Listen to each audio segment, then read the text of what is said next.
Matsyendranath is looked upon by people as Shiva himself, he is no less than him. Goraknath lost his temper. He pushed that yogi aside and went into the cave. He used his occult and whatever was on the yogi's mind, he got it out of him.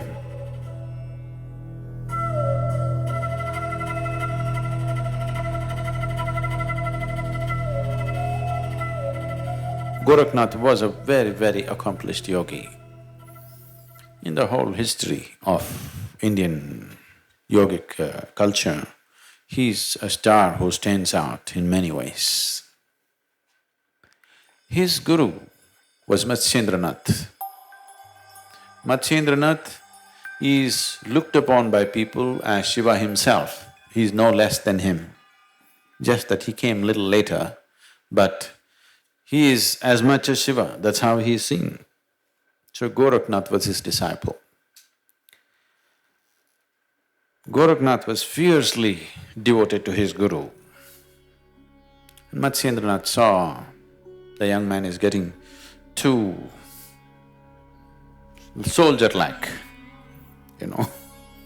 He's becoming very fierce. His love for the guru is so intense that he's becoming like a soldier, not like a yogi. So he told him to go away into the Himalayas and do 14 years of sadhana. So he went away, but he's made like this. For him all this sadhana, everything he does only because the guru says so. For him the only thing is his guru. Fiercely dedicated to his guru. So when he sat in the Himalayas, 14 years, every day, every moment, he was only counting the moments. When 14 years will be over and I'll go back to my guru. At the same time, he did the sadhana.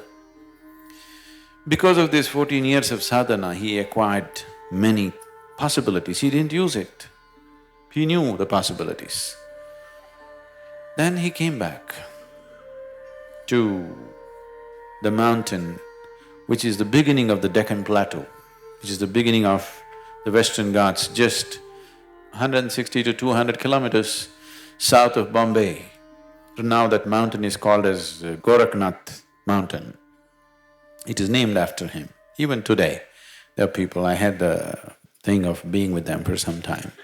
So he came down all the way back. See, you must understand the whole setup. Walking all the way up to Himalayas, staying there for 14 years and walking all the way down with just one fierce thought and emotion that he wants to be in the presence of his guru. That's not a small thing. This is not a small exercise. To go up Himalayas, wait there for 14 years and come back all the way walking down.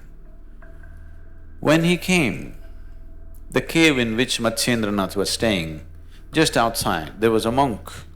There was another yogi who was manning that. So he came back and this yogi stopped him and said, "You cannot enter the cave." Goraknath, "What? I cannot enter the cave? I can't see my guru? I've been waiting for 14 years. He said, "No, you cannot enter." Goraknath lost his temper.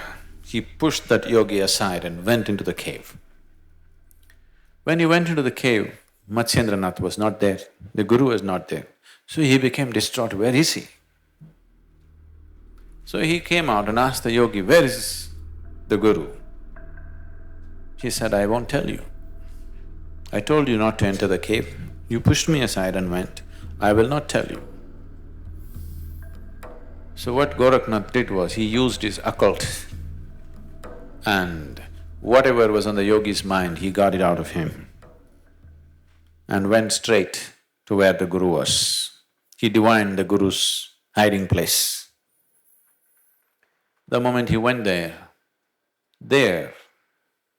the guru had left instructions with another yogi, saying he needs to go for another 14 years to Himalayas because he misused the sadhana that I gave him.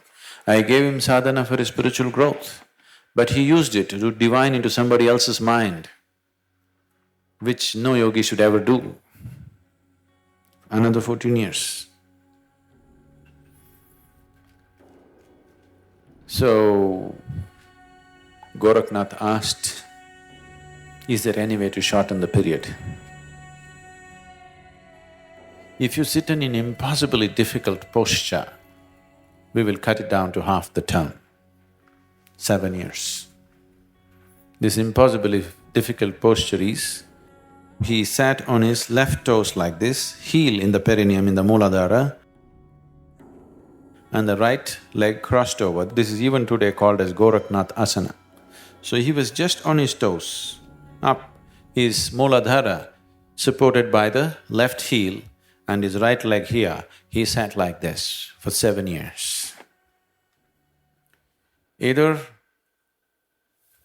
14 years term or 7 years rigorous. So then he came back. There's a whole lot of stories of how Matsyendranath tempered Goraknath's love for him. You know, there are many other incidents, wonderful incidents. How this man's fierceness of love just drove him beyond all discipline many times, and how Matsyendranath constantly controlled it in so many different ways, because he knows the potential of the man. This man is the kind who can change the world. He's got that kind of capability, but he's too much fire without being stabilized and channelized. Goraknath went about later on, after the passing of his guru, went about establishing one of the most widespread spiritual movements in India. If you see anybody with a large ring on his ear, a large ring, usually a bone ring, that means he's a Goraknathi. Usually, even today, the Goraknathis always carry a stick and a dog with them. They love dogs. They carry their dogs on their shoulders, they won't let them walk. Okay, they got… all the time they have dogs which are pitch black in color, they won't have any other dog, only black dogs. And they love their dogs so much, they are well fed, the dog's really fat and nice, and they won't let them walk. They'll carry them and walk hundreds of miles. So Goraknathis are generally known as these days as Nathis, or they're known as comforts because they have a hole in the ear. So they're called comforts.